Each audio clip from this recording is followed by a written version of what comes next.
संरक्षण मंत्री राजनाथ सिंग यांनी आज भारतीय तटरक्षक दलाच्या कर्मचारी आणि त्यांच्या कुटुंबियांसाठी 2 महत्त्वपूर्ण धोरणात्मक सुधारणा जाहीर केल्या.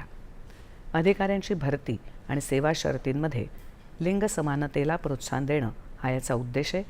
तसंच कर्तव्यावर असताना समुद्रात बेपत्ता झालेल्या कर्मचाऱ्यांच्या कुटुंबियांना सानुग्रह मदत देण्याबाबतच्या प्रशासकीय प्रक्रिया अधिक सुलभ करणं हे देखील उद्दिष्ट आहे.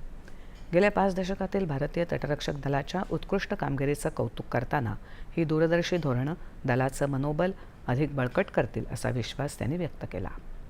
विशेषतः जेव्हा हे दल 2027मध्ये आपल्या सुवर्ण महोत्सवाकडे वाटचाल करतंय, त्यांनी भारतीय तटरक्षक दलाला एक आधुनिक, सक्षम आणि भविष्यासाठी सज्ज असं सागरी दल म्हणून बळकट करण्याबाबत पंतप्रधान नरेंद्र मोदी यांच्या नेतृत्वाखालील सरकारचा संकल्प पुन्हा एकदा अधोरेखित केला.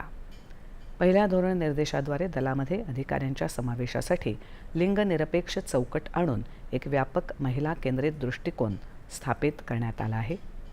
महिलांना त्यांच्या पुरुष सहकाऱ्यांच्या बरोबरीनं अल्पकालीन सेवा नियुक्ती आणि कायमस्वरूपी नियुक्ती या दोन्ही पदावर सामावून घेण्याचा समावेश आहे. अल्पकालीन सेवा नियुक्ती पुरुष उमेदवारांसाठीही खुल्या करण्यात आल्या आहेत.